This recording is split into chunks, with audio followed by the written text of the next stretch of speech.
كيبدا الفيلم ديالنا مع زعيم عصابة الياكوزا يوشيدا في واحد المدينة في ميريكان، وكيبان واحد الصاد سميتو تاناكا كيرغب فيه باش ما يقتلوش. والسبب علاش الزعيم شادو هنا حيت تاناكا قتل واحد من الرجال ديالو، وفوق هادشي يرفض يعطيه الفلوس اللي كياخدهم الزعيم كل شهر بزز من الناس. اي واحد عنده شي ريستو ولا بار كتوقف عليه هاد العصابة وكياخدو من عندهم الفلوس بزز، واللي ما بغاش المصير ديالو كيكون الموت. وواخا يا تاناكا ما يغوت ويرغب، يوشيدا ما حنش فيه. وهنا غنرجعوا للبدايه باش نعرفوا شنو وقع بالتفصيل ونتعرفوا اكثر على هاد العصابه. وهاد الليله شي افراد من هاد العصابه مشاو للبار ديال تاناكا، كيكون بار وكينظموا فيه حتى قتال الشوارع باش ياخذوا منه الفلوس اللي كل شهر كياخذوها. ولكن تاناكا ما تسوقش ليهم وبقى خدام بحال ما شافهمش، وبقى كيجمع الرهانات من عند الناس على ود القتال. ومع بدا القتال كيبان واحد الضابط سميتو كينير كيطلع عليهم من الفوق وكان مراقبهم. واحد اللحظه نزل وسط دوك المقاتلين وقال لتاناكا ياك ديجا قلت ليك هادشي ممنوع. وكنعرفوا باللي كينير صاحبو، وتاناكا جابو غير على ود عصابه الياكوزا اللي كتاخد منه الفلوس كل شهر. وباش ما يبينش هادشي طلب من المقاتلين يهجموا عليه. والناس في هاد اللحظه كلشي راهن على كينير، ومع الاسف جدهم بكل سهوله وطحنهم. خونا اللي كيتضرب ما كيعاودش ينوض. وهنا العصابه فهموا البلان وعرفوا باللي تاناكا جابوا ليهم خصيصا. وفي واحد اللحظه كيبداو يتيريو على كينير وكاع الرجال ديال تاناكا، وقتلوا شحال من واحد. غربلوا الدنيا بالقرطاس وكانوا كيقتلوا الناس عشوائيا وترونات ديال بصح. وتاناكا ورجالو تا هما كانوا مسلحين وردوا على الياكوزا، وهنا فين كيموت واحد منهم. ولكن اللي قتلوه كان هو كينير. من بعد ما رونوا الياكوزا في هاد الكانت هربوا كاملين لطوموبيلتهم، وكينير كان كيجري وراهم وكيتيري عليهم، ولكن السلاح كيخوى. وفي هاد اللحظه العصابه كانوا باغيين يضربوه بالطوموبيل، ولكن كينير كينقز فوقهم بقوه كبيره وكيفلت ليهم. ولسوء الحظ حتى هما كيفلتوا ليه. والغد ليه كينير كيكون كيفطر في واحد الريستو د واحد السيده صينيه، وهاد السيده كتكون عزيزه عليه حيت تعاملوا بحال ولدها. المهم جابت ليه الفطور ورجعت لخدمتها. وهنا كيبانوا نفس افراد العصابه اللي شفناهم من قبل، وكيدخلوا كيف العاده وكيطلبوا منها الفلوس اللي كياخذوا كل شهر. وملي عطاتهم المراه الفلوس العصابه قالوا ليها باللي الزعيم ديالنا ولا باغي الدوبل.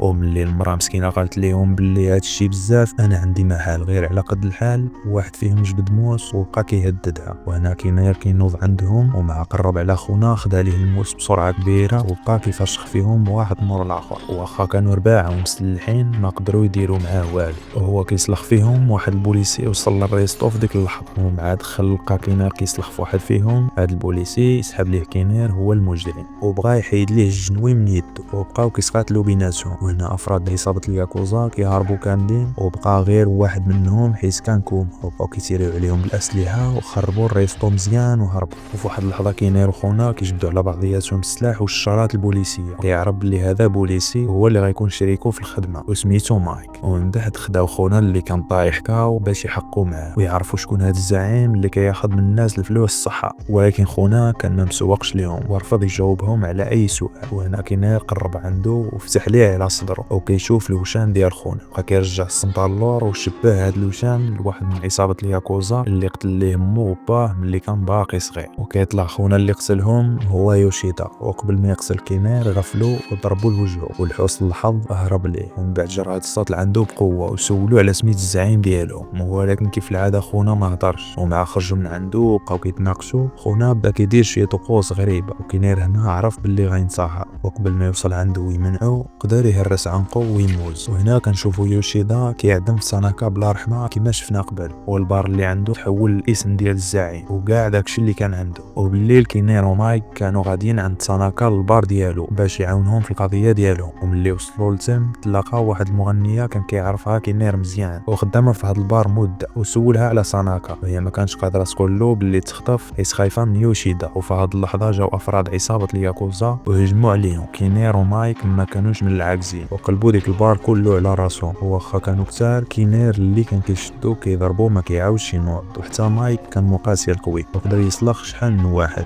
المهم طايح اكثر من نايض. وملي العصابه عرفوا راسهم ما يقدروش يسلخوهم باليد جات مجموعة أخرى مسلحين وقدروا يشدوهم وخداوهم عند يوشيدا. ملي مشاو عنده وسولوه على تاناكا دار وقال لهم بلي باع عليه البار وكاع داكشي اللي عنده وما عرفوش فين مشى. وهنا كينير ملي شاف وجهه عرف بلي هو اللي صفى الوالدين ديالو وجبد السلاح وحطو فيه. وملي فتح على السطر ديال يوشيدا زاد تأكد من الهوية ديالو وسولو قال ليه واش كتعرفني. وكينير قال له انا اللي خسرت ليك وجهك ومازال غنصفيها لك في خطره. ومايك في هاد اللحظه ما فهم والو ولكن بدا كيحضر كينير باش ما يتيريش عليه. وجبد الشاره البوليسيه ديالو وقال ليهم بلي حنا بوليس وقدر يخلي كينير يتراجع على القرار ديالو. اللي خرجوا مايك طلب تفسير لهذا الشيء اللي دار. وهنا كينير كيعاود ليه البلان كامل وكيقول ليه بلي يوشيدا هو اللي قتل العائله ديالو وفسر ليه كلشي. ومايك قرر يعاونو باش يقضي على هاد العصابه والزعيم ديالهم. والغد ليه بقاو مراقبين التحركات ديال العصابه كيكتشفوا بلي يوشيدا مخطط يدير صفقه كبيره ديال المخدرات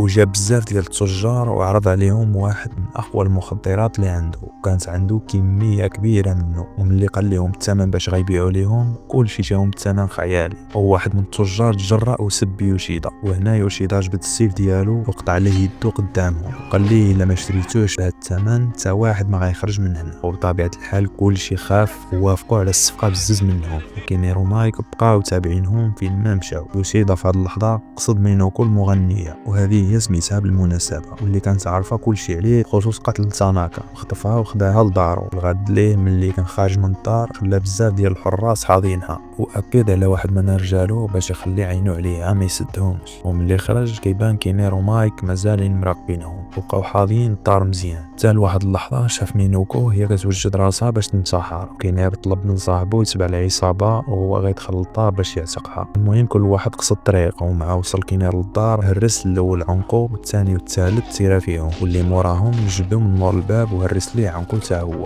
وقتل الخامس بسرعه وقدر في اخر لحظه يمنع مينوكو من الانتحار. ومن بعد خرجوا هو وياها وبانوا بزاف ديال افراد العصابه وكلهم مسلحين. وكينير حط مينوكو في واحد الطوموبيل وبدا كيتقاتل معاهم وقدر يقتل شحال من واحد فيهم. ومع كانوا كتار والفرتي خواليه قلب واحد الطوموبيل كانت حداه باش تكالي عليه القرطاس. وملي ركب مع مينوكو في الطوموبيل وبعدوا عليهم شويه كينير جبد السلاح ديالو وتيرا على الطوموبيل. وهنا كتسمع ديك بوم والعصابه كلها كتشتت باستثناء الزعيم ديالهم الصغير. وكيقدر كينير يهرب مع مينوكو. وفي الليل كنشوفوا يوشيدا جمع كاع افراد العصابه ديالو. والهدف من هذا الاجتماع هو هاد الصاد اللي كلفو يوشيدا باش يحظي مينوكو وما قدرش مع الاسف. وباش يوشيدا يسمح ليه خاصو يقطع واحد من الصبعان ديالو حيت لما دارش هادشي العقاب ديالو باين. وكيقطع هاد الصاد صبعو وكيقدمو ليوشيدا كاعتذار. ولكن يوشيدا كيكون كاعي ديال بصح كيقول له هادشي ما كافيش وكيضرب فيه واحد السيف. وكيقول للرجال ديالو يجيبوا ليه كينير وصحابو باي ثمن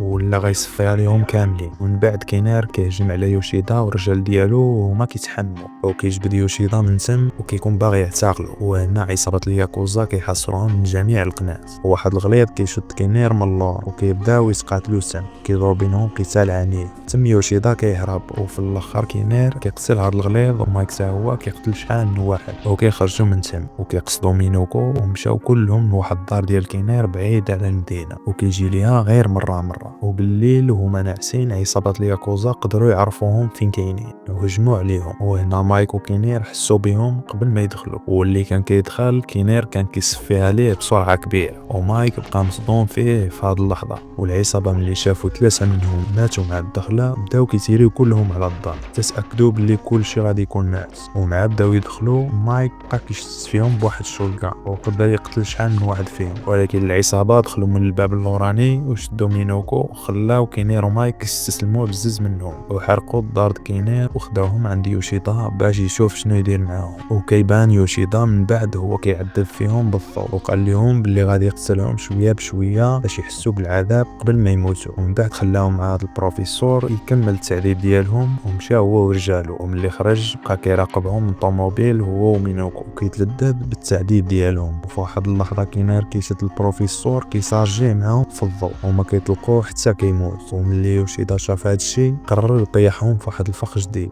وديماراو ومشاو كلهم وخلاو تم واحد الطوموبيل. ومع كينير ومايك خرجوا وركبوا فيها واحد من العصابه هزهم بواحد الاله وحطهم في البلاصه اللي تعدم فيها تاناكا. ومع بريصاتهم هاد الاله مزيان شدوهم وحطوهم في واحد البلاصه كتدخل الحديد. ومشى في حالو يوشيدا والعصابه ديالو حيت كانوا كيظنوا بلي هذه هي الاخرى ليهم.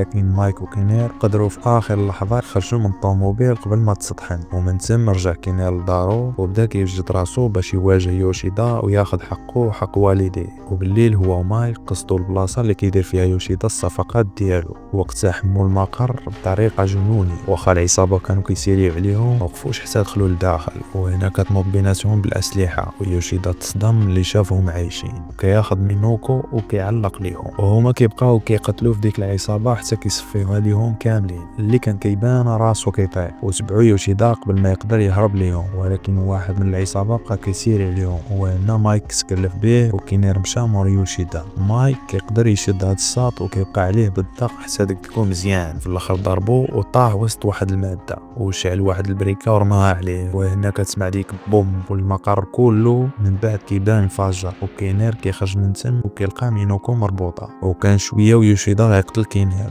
ولكن لحسن الحظ كيقدر يفكها في اخر لحظه وكيخليها مع مايك وكيتبع يوشيدا اللي كان غادي كارد. وفي واحد اللحظه يوشيدا قدر يسيري في كينير واخا هكاك ما طاحش، وخدا سيف وقال ليه واجهني الا كنتي راجل. ومع يوشيدا هذاك هو الاختصاص ديالو، لاح الفردي وخدا حتى هو سيف وبدا القتال بينهم، وكيدور بيناتهم قتال طويل. ويوشيدا في الاول كان سريع بزاف وقدر يضرب كينير شحال من ضربه وحيد ليه السيف من يده. وهنا كينير طاح على الارض ويوشيدا السيف ديالو كان غيقتلو، ولكن كينير كيضربو برجلو والسيف طاح من يده. وهنا كينير خداه وبقى على يوشيدا به بالدق، وفي الاخر قدر يسالي معاه في خطره وماز بطريقه وحشيه وهو كيتعذب. وهنا كيكون الفيلم ديالنا وصل للنهايه ديالو. ما تنساوش لينا لايك وتشتركوا في القناه وشي كومونتير زوين، ونتلاقاو في فيديو جديد. تهلاو.